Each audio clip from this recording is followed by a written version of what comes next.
if the pear tree dies, Munty lies in ruins.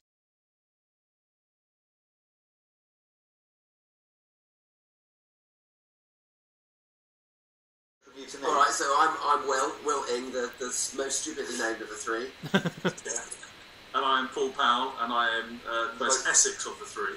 And I'm Dan Gaster, neither of the two, but the hairiest of the three. Yeah, that's true. Yeah. Right, okay, so for people who out there who didn't see Series 1, what is Zapped all about?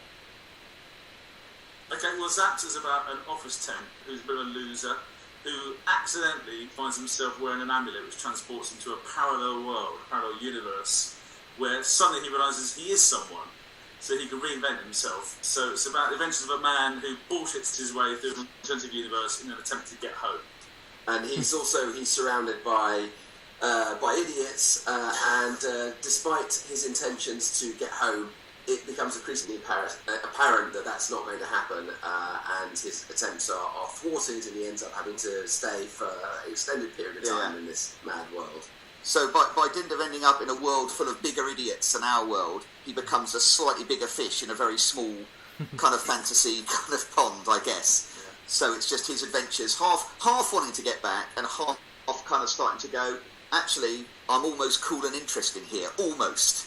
He falls in with a gang of regulars at a pub. Yeah. So that's the story. He basically ends up in a pub. He basically ends up in Cheers. Yeah. So the pub was run by a guy who used to be a warrior. He used to go and kill people professionally. Now he just does it by serving them bad drinks, bad fish. And then there's the regulars, which are a soothsayer called Barbara, whose appointments, let's be honest, are not really filling the diary. Yeah. So much as just punctuating. But she gets a bit of a thing for Brian. There's a crazy wizard who's a bit sort of like an acid kind of casualty, and a sort of barfly called Steg.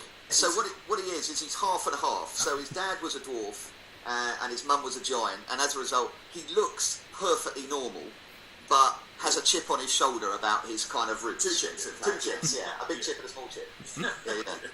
And it's not in tone. It's not a parody, is it? It's more like Red Dwarf. It's just a sitcom that happens to take place in another world. Yeah, and in fact, I think the way we originally pitched it at the Dave channel was sort of like, what about a fantasy version of Cheers? You know, basically, what about something that revolves around this pub? And partly our thought as well was, if you imagine a sort of Game of Thrones world where everything exciting and the epoch-changing events and crowns being fought for and huge battles, at the very edge of that world, where only the echoes of those things get heard about, is this pub, is Munty. So it's the backwater, it's a dead end, it's the flip side to sort of like the centre of a Game of Thrones style world. Yeah, so you're right. It's a complete world. It's not a parody of other worlds. It's affectionate. It's not a piss take. Yeah. I was going to say, by the way, someone said pretentiously we could pass ourselves off as Rosencrantz and Guildenstern are dead of Game of Thrones. That was very pretentious. Thank you. Yeah. Thank you. Basically, you don't have to know any fantasy franchise to enjoy this show, do you? No, there's no reading required. And no fact sheets are needed. It's all fine. It all becomes clear. What you need to know is that they're all idiots. And you'll know that after about 10 seconds. And series 1 was pretty much Brian's plan to get home of the week. Is that the same true as Series 2, or is it expanded in some way? No, because he has to sort of come to terms with the fact that he's not going to get back initially, he has no idea how he might get back. So it's all sort of stretched out of it. He has to just exist. So he has to try and engage with the world a little bit, and he has to try and earn some money. He has to try and learn how to defend himself. So there's a broader arch of yes, it's in his plans to get home, but not in every episode, because he has to just get on with living. I think what we're saying, start off, he's given up hope pretty much. I think he realises he's stuck. I think what we're saying is we very cleverly changed it from Brian's plan to get home of the week to Brian's plan to get home of the series. Yeah, that's not brilliant. Yeah, over 6 episodes.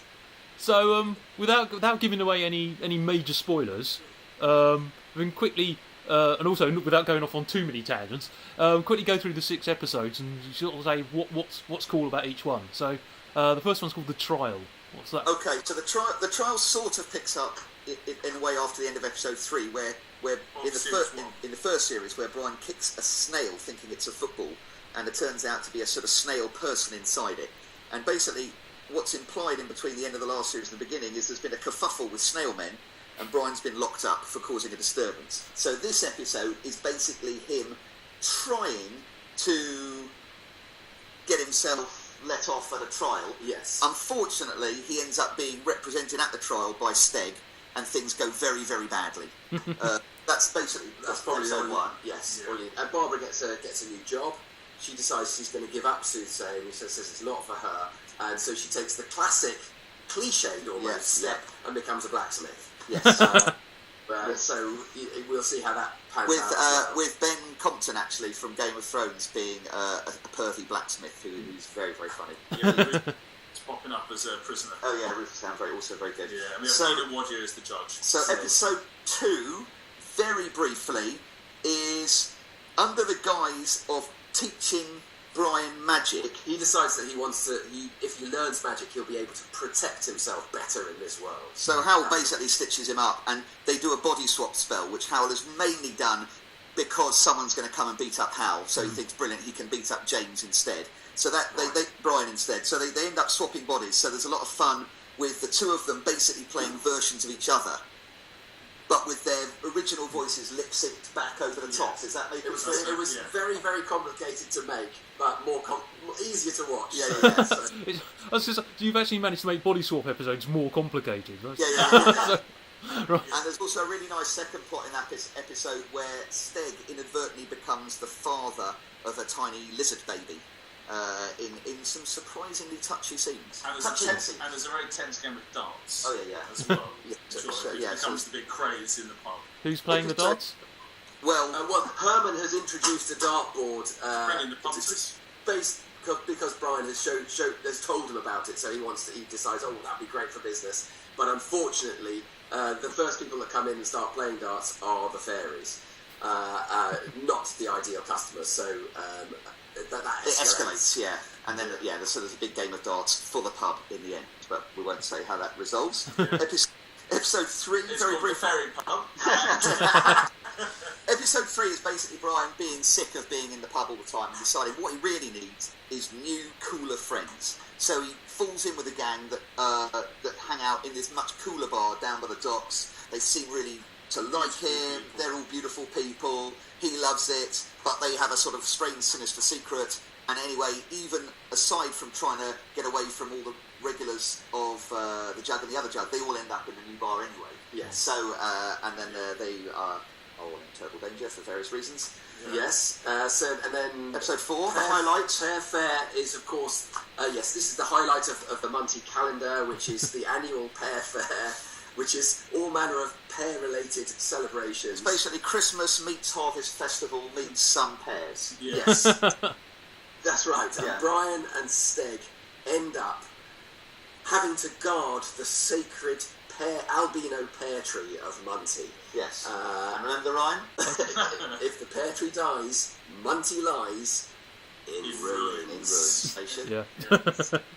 Episode 5. Brian has an idea to get out of Munty altogether and go to the glamorous-sounding City of 1,000 Towers. His only way of getting a lift is the Cadwan set of travelling actors who do a play in Munty each year and then tour it all across the land. He thinks he can go with them, so he becomes their dog's body, but accidentally destroys the play and has to rewrite it overnight with whatever he can remember about anything and hope that no one notices. And that is a sort of favourite of mine. And the lead actor in this travelling group of actors is played by Tim Key.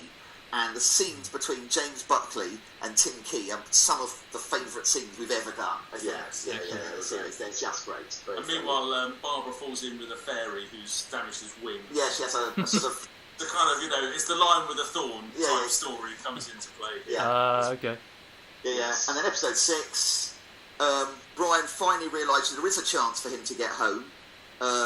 If he can just get to this secret thing that the Protector has been building, which is a henge.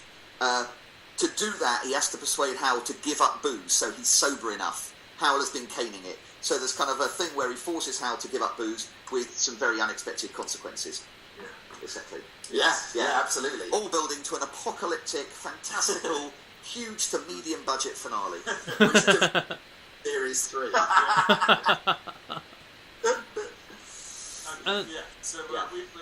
We're got some interesting plot threads coming together at the end of episode 6. Yeah. So hopefully it will tie. And all the way through the series, we should say, we have the 2 new characters of Scrape and Tomothy, who are 2 assassins who are going across to find Brian for various dark purposes. Yeah, they're summoned by a rescue message. He said. Yeah. So hopefully it all tangles up in one ungainly lump. Series. Yeah.